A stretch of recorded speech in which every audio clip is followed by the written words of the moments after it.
Bonjour à tous et bienvenue dans Bref Frontières. Donc on se retrouve aujourd'hui pour l'analyse de Nima, Jason et Lavinia. On va vite voir les vignettes. Donc c'est des exclus, j'ai que les infos que Gumi nous donne. J'ai pas plus. Donc il va manquer les pourcentages, le remplissage et compagnie. Ensuite je vais rajouter dans les analyses en fait mon avis. Donc il y aura mauvais, moyen, bon et excellent. Je donne toujours pas de notes parce que le problème avec les notes c'est que ça dépend. Par exemple, Rinon, pour quelqu'un qui a déjà un heal et tout, ça va être une mauvaise unité. Pour quelqu'un qui a limite. Pour quelqu'un qui n'a pas du tout de heal, ça va être une super unité.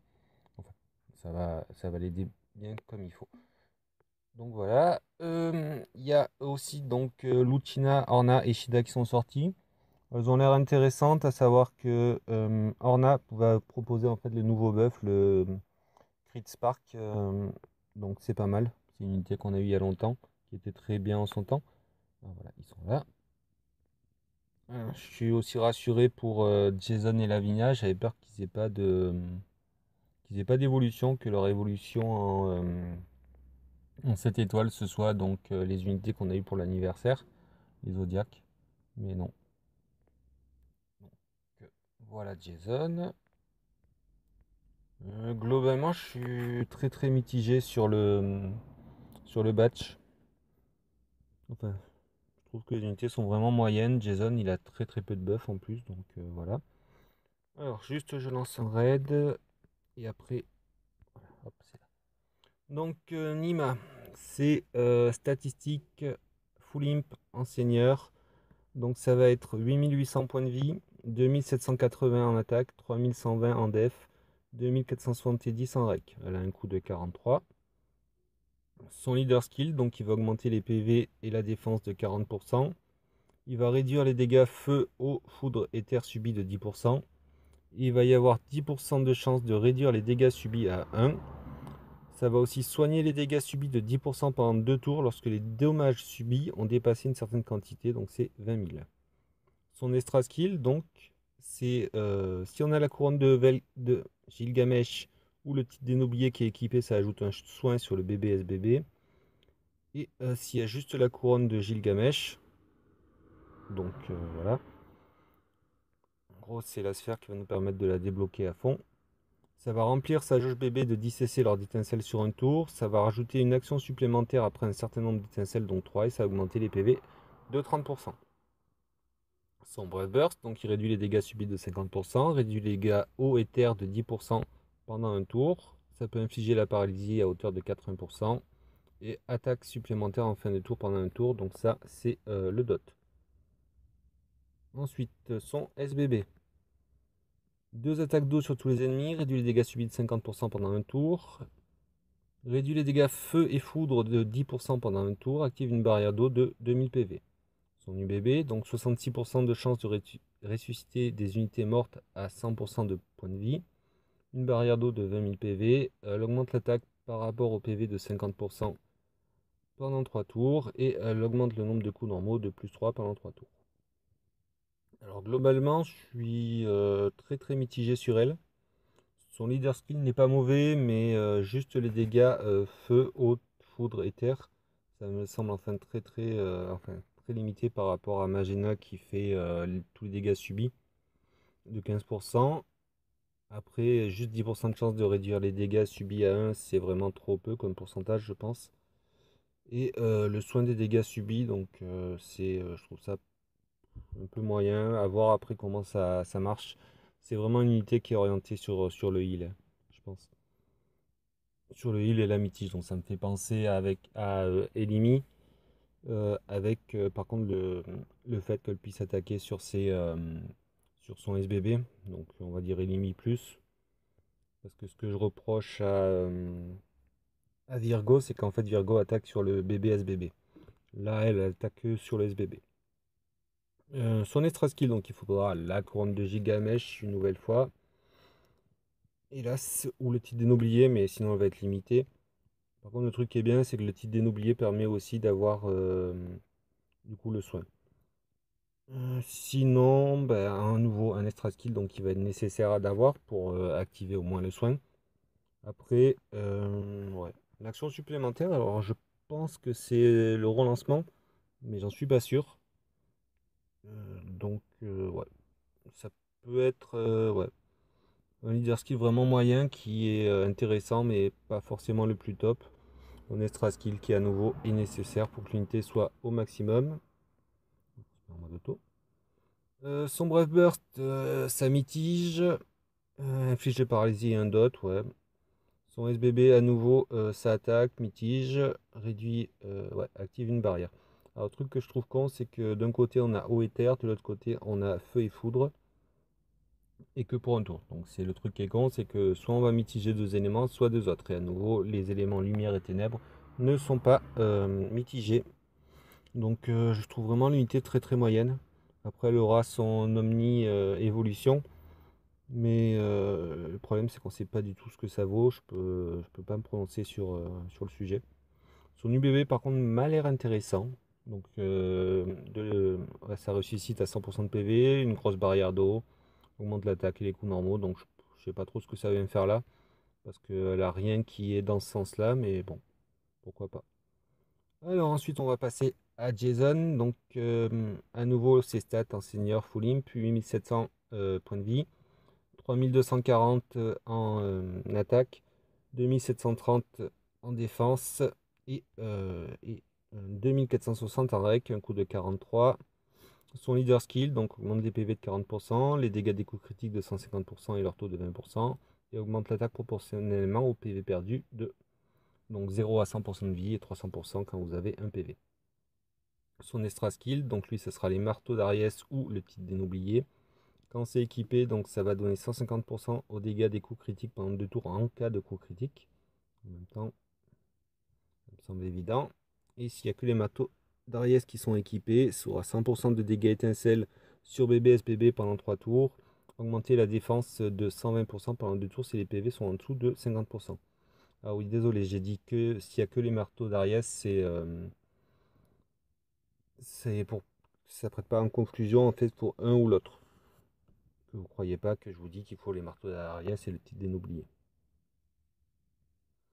Son Brave Burst, donc 22 puissantes attaques de foot sur tous les ennemis, ajoute Senior Def aux attaques pendant 2 tours. Ouais. Son SBB, donc une puissante attaque de foot sur tous les ennemis en fonction des PV perdus, et 20% de dégâts de crit et étincelle. Ah voilà, 20% de chance de dégâts, donc les crit spark, les étincelles critiques. Donc c'est 50%. Je vous renvoie à nouveau vers Malbel pour comprendre comment ça fonctionne si vous ne savez toujours pas pendant 3 tours. Et ça ajoute un nouveau ligneur défense, son UBB, donc une puissante attaque de foot sur tous les ennemis en fonction des PV perdus, augmente les dégâts étincelles de 150% pendant 3 tours, augmente les dégâts des coups critiques de 300% pendant 3 tours, et augmente l'attaque proportionnellement à la défense de 150% pendant 3 tours. Alors le truc qui manque pour Jason, c'est vraiment la puissance de ses attaques, parce que c'est une unité qui est, c'est un bourrin. D'ailleurs, Aries, son évolution zodiaque, c'est une des unités qui a été très très utilisée, qui est encore très utilisée dans les Frontier Hunters. Sinon l'unité est intéressante, après invoquer pour lui, je ne sais pas. Parce qu'il y a vraiment les omni-évolutions qui approchent. En fait, on vient de passer le dernier batch d'unités qui avait une omni-évolution, enfin qui n'avait pas d'omni-évolution à part Sirius. Donc on va avoir encore le prochain batch, il y aura juste une unité qui aura une omni-évolution. Et il y aura quelques batchs comme ça. Et après on aura des batchs avec full omni-évolution. Le truc déjà en plus c'est que les omni-évolutions, il n'y aura que leur forme. Alors si je dis pas de bêtises, c'est 7 étoiles. Donc elles auront que deux évolutions. 7 et puis allez, je vais dire 8, même si c'est pas vraiment ça. Donc 7 et 8 étoiles. Donc c'est le truc qui est dommage, c'est qui fait qu'en fait sur un batch où il y a sur 6 unités, vous allez avoir 5 unités avec 3 formes, avec 2 évolutions, oui. Donc elles ont 3 formes. Et une unité donc avec 2 évolutions. Donc ça fait moins de chances de les avoir. Donc c'est pour ça, je vous conseille à nouveau d'attendre les omni-évolutions pour invoquer, surtout si vous êtes free player, si vous êtes cash. Pourquoi pas. Nimra en plus c'est pas mal. Nima, excusez-moi. On va passer donc à Lavinia qui m'a semblé être la plus intéressante pour une seule chose en fait. Donc statistique, à nouveau senior full imp, 8500 points de vie, 2880 d'attaque, 2880 de def, 2780 de rec, un coup de 43. Leader skill donc Augmente les PV, l'attaque, plus une chance d'infliger des afflictions aléatoires sur les attaques de 15 à 10%. Augmente les dégâts sur un ennemi blessé, donc c'est à mon avis les ennemis qui ont une altération. Et augmente la quantité de coups normaux de plus 1. Son extra skill, donc c'est manuel de propagande ou dénoblier. Quand c'est équipé, plus 100% de dégâts sur un ennemi blessé. Ensuite, si il y a le manuel de propagande qui est équipé, ça augmentera la quantité de coups normaux de plus 1 et ajoute une quantité de coups normaux de plus 2 au bébé ISBB pendant 3 tours. Donc augmente la quantité de coups normaux, je pense que c'est que pour elle. Ensuite, son Brave Burst, donc 20 attaques de ténèbres sur tous les ennemis, chance d'infliger des afflictions aléatoires 60%, et soigne toutes les afflictions. Son SBB, donc 27 attaques de ténèbres sur tous les ennemis, chance d'infliger des afflictions aléatoires lors des attaques de 10 à 15% pendant 3 tours, augmente les dégâts infligés à un ennemi blessé de 160% pendant 3 tours, et remplissage de la jauge overdrive de 8%. Pour son UBB, donc 27 attaques de ténèbres sur tous les ennemis, chance d'infliger, enfin c'est pas une chance, oui, chance d'infliger donc des afflictions aléatoires de 100%, augmente les dégâts infligés à un ennemi blessé de 200% pendant 3 tours, augmente la quantité de coups normaux de plus 3 et l'attaque de 150% pendant 3 tours. Alors Lavinia, son leader skill est moyen.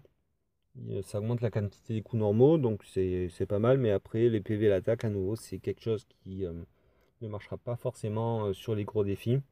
Parce que les gros défis, on va prendre une unité comme par exemple moi j'ai Charla qui est mon leader, qui du coup va permettre de soigner, d'augmenter bon, les PV et la def, là c'est les PV et l'attaque, mais en plus de rendre des CC, et là elle rend pas du tout de CC, donc ça risque d'être dur, surtout avec tout ce que nous infligent les boss. Ensuite, son extra skill, à nouveau, il faudra aller chercher sa sphère, le manuel de propagande, pour qu'elle soit à 100% et qu'elle ajoute donc les extra hits de plus 2.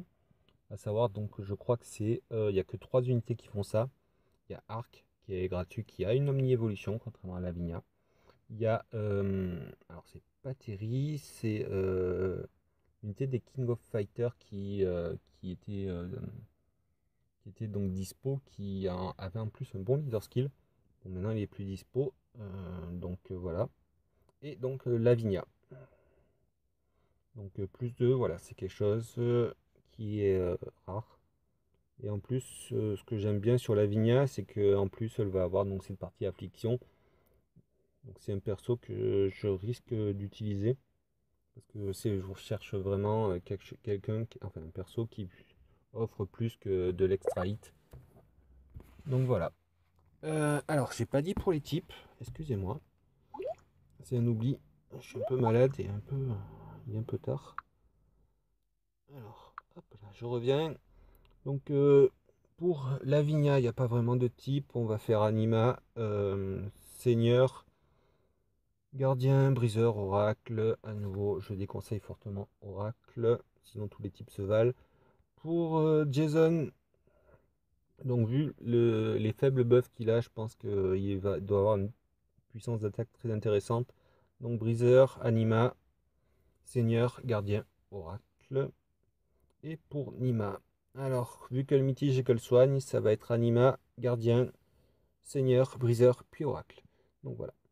Pour les unités, donc mon avis sur Nima, je suis vraiment mitigé. C'est vraiment moyen ce que je pense d'elle parce que je trouve qu'elle fait un peu de tout.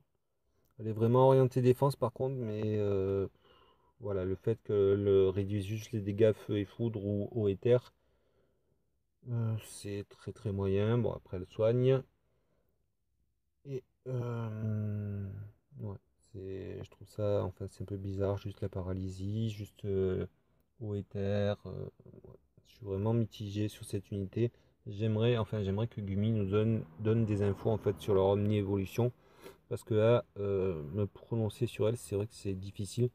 Moi personnellement, à part son skin qui est mignon, je la trouve pas très très intéressante quand même, hein. Donc moyen. Je pense qu'ils nous la remettront lors de l'omni-évolution, donc je pense que voilà. Si vous ne l'invoquez pas, attendez son omni-évolution et je crois qu'elle sera à nouveau, je pense qu'ils nous la remettront. Pour Jason, il manque trop de données pour dire qu'il est bien.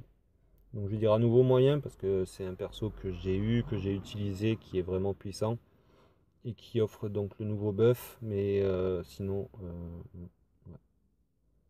Vraiment mitigé. Puis le fait des PV perdus, alors c'est bien, mais donc pour qu'il frappe fort, il faut qu'il y ait plus de PV.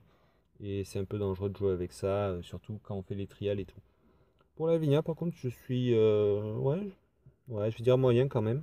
Oula, j'ai perdu l'écran. Excusez-moi. Je vais dire moyen pour la Vigna quand même parce que malgré tout, elle fait que les extra hits, c'est le seul côté intéressant. Après les afflictions, mais les afflictions, comme je l'ai dit, contre les boss et tout, ça marche vraiment pas ou très peu. Donc c'est pour ça que la vie sur le batch en général est moyen. Après, comme toujours, hein, une unité que vous n'avez pas, si vous n'avez pas de heal ou de mitigeur, ben, pour vous, elle sera bonne. Personnellement, j'ai pas mal d'unités, j'en ai très peu qui sont up. Donc c'est pour ça que je vais être plutôt mitigé sur les unités qui sortent. Et là, en plus, avec l'approche des omni-évolutions, je serai de plus en plus mitigé sur les unités qui vont sortir. Et c'est à peu près tout. Je vais dire vite un mot donc, sur les trials, enfin, tout ce que je ne fais plus. Le problème, c'est que je n'ai plus de... Oula, reconnexion. Le problème, c'est que je n'ai plus de zèle. Je n'ai quasiment... Enfin, j'ai encore du karma, mais pas assez pour faire les sphères. D'ailleurs, la sphère est sortie. J'ai quasiment pas de potions. Enfin, j'ai plus rien du tout. J'en ai beaucoup utilisé, surtout les trials et tout. J'ai beaucoup fait de fusion et tout. Et ce qui fait que bah, j'ai pas mal perdu. Donc, c'est pour ça que, du coup, bah, je ne fais plus trop ça. Donc, je farm de temps en temps, hein. Malheureusement, je travaille. Je farm pour me faire des petits stocks et après les trials et tout recommenceront. Donc voilà, je suis désolé pour le moment, je fais juste des analyses. Je vais faire deux trois présentations de jeux qui m'intéressent et que je trouve pas mal. Pas fort, il y aura, ouais, je pense faire un free-to-play et un qui n'est pas un free-to-play. Donc voilà, c'est le programme pour la suite et moi je vous dis à bientôt. Ciao ciao.